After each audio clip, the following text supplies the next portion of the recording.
Hi, everyone. I think it's been an incredible 2 days of lots of topics, but I want to reflect on something David said. Florida, we are ground zero, and we will swim first. Make no doubt of that. We're going to be the first to swim if we don't take action on the topics and issues that were discussed today.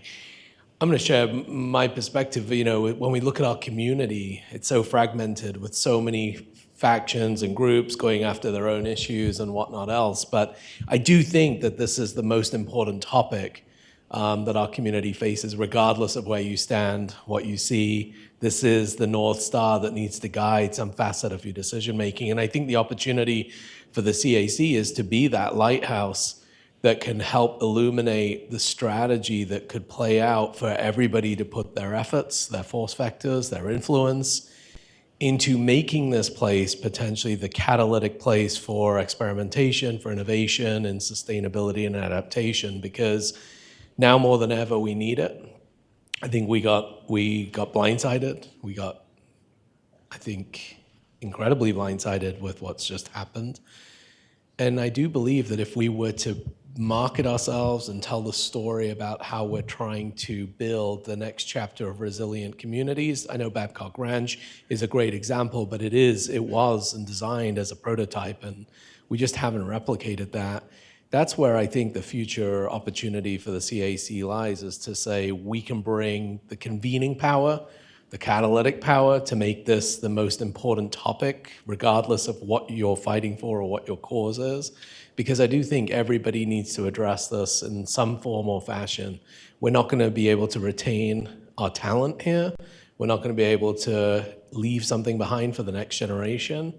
And I think that everybody plays a role in it. And that's really my takeaway from today, is that it doesn't matter if you're in health, if you're in business, if you're in the nonprofit sector, if you're in climate, if you're in environment and sustainability, we all have a role in this. And I think that is the most important takeaway. And it's up to us, each and every one of us, to take something out of the past 2 days and go champion it into either our own organizations, our own circle of influences, our own communities, and really try and make a difference. Because if we don't do that, there's not a chance in hell. I've lived here 20 years, this topic's been around for 20 years. But now more than ever, it needs a convening power and to get all of the right stakeholders at the table, be it political, business, health, you name it. So that's kind of my takeaway from the past 2 days. And unfortunately, not enough people were here to see this. And so the question is, how do you illuminate them? And I think that's up to each one of us that were here to go out and tell that story in a more compelling way and find ways to cut through the noise. Thank you, Anand, and thank you for being our moderator today.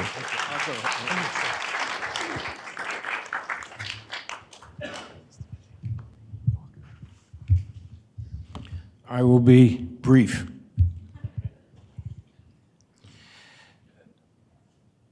A couple things strike me after 2 days. There's a distinction between mitigation and adaptation. We should not confuse them. Mitigation against climate change, meaning warming heat, didn't take place for the last 100 years. So even if we were to start today, the next 50 or 100 years is in front of us, and we understand, if we open our minds, to what's coming. Anybody who's been through this conference for the last 2 days and doesn't say, that's true, missed the point. Second, climate, disease, migration. Do we have a metaphor in history? The answer is yes. It started with Christopher Columbus in 1492. He took 3 little ships, went to Hispaniola, discovered that he didn't get to Asia. What happened when he arrived in Hispaniola? There were 500,000 people living there in a community. Does anybody remember the names of the 3 ships? Of course you do. What happened with the second voyage of Christopher Columbus? How many ships? Can someone tell me? 17. What was on them? People, animals, plants, a migration. It was the beginning of the Columbia Exchange. It lasted 400 years. It redistributed disease around the world. And there were plenty of interludes of climate change in one direction or another. What happened to Hispaniola? Well, history reflects that 30 years later, the population of Hispaniola was 20,000 people, and it was decimated. There was no mitigation. There was no adaptation. Now, there was a guy by the name of Eisenhower. He was in the Army. He was at Camp Colt in Pennsylvania at the outbreak of the Spanish flu. He said to military personnel, he had 10,000 men in his command, and he said, "What is this?" And they said, "We don't know, but we think it's being spread through a respiratory function." So what did Eisenhower do? Young officer in the Army. He said, "Get all the men out of the barracks, put them all in tents, 3 in a cot in a tent, and spread them out." And he did. What happened in Philadelphia? The Spanish flu was celebrated with a parade. 12,000 people died in one day. People had a body reaction. The healthier you were, the faster you died. Cytokine storm, I think is the right word, isn't it, Judy? 12,000 people died. They went to work healthy in the morning. They were lying on the street, dead. 5 hours later. No mitigation.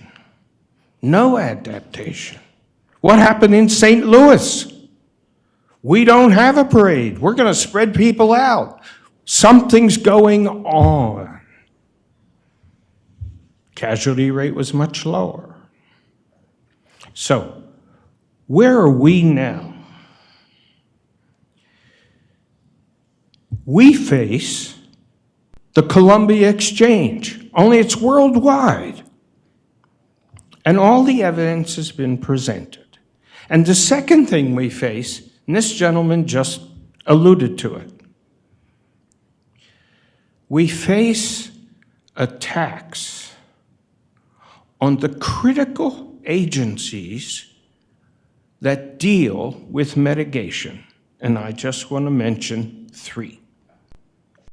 There is an attack to do away with NOAA, to do away with FEMA.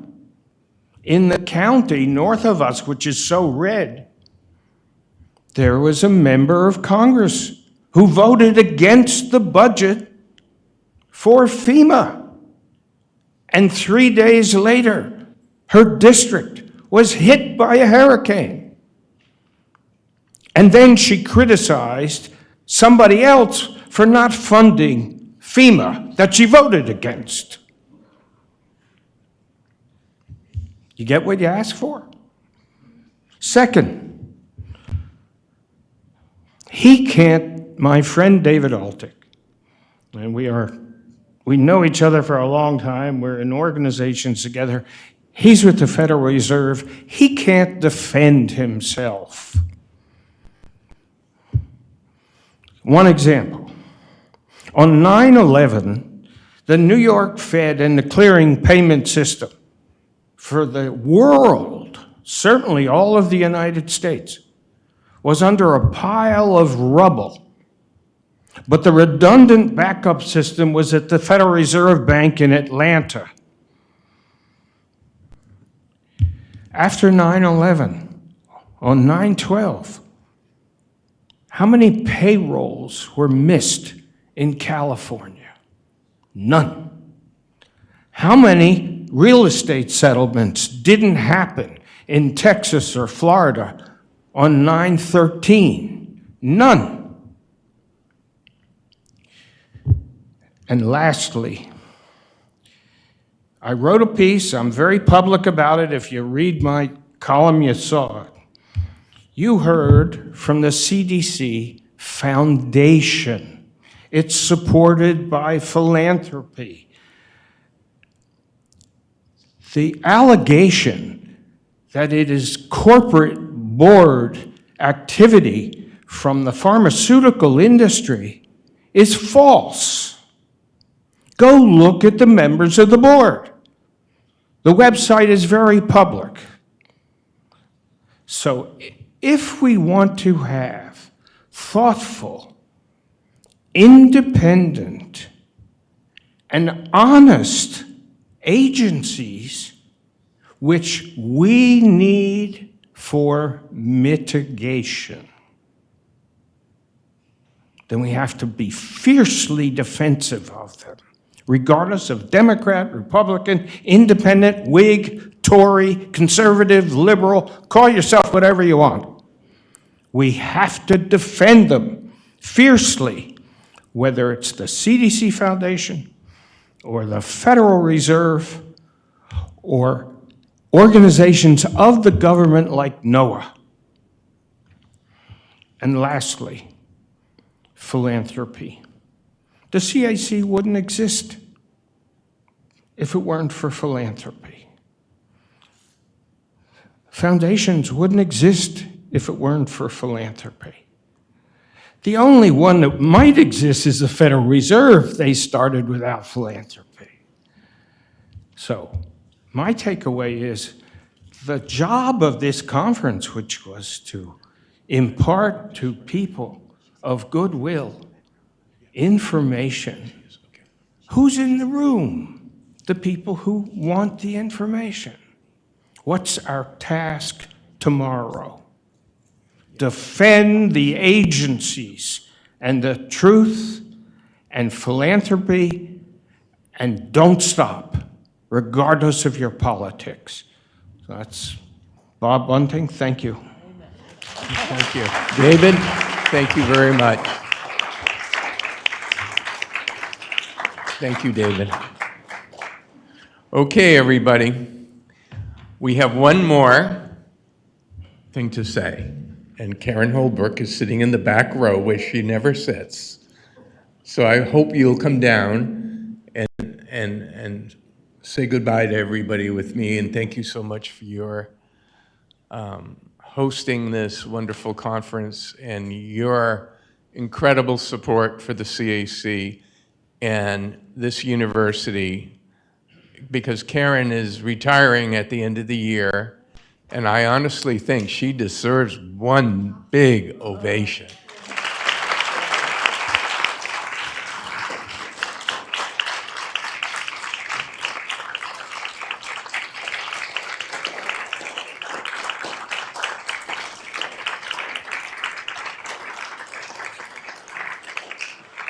And so I have, of course, I want to thank Elena for her wonderful work in helping us, and sheepishly in the back, Melanie, who I would like to come down a little further, wave your arms. Without Melanie, none of this would have happened. We appreciate that, and of course, my co-conspirators, Dr. Stuart Waterman and Rick Kirby, our three scientists. And I'm going to leave you with my final comment. Thank you, and have a great afternoon.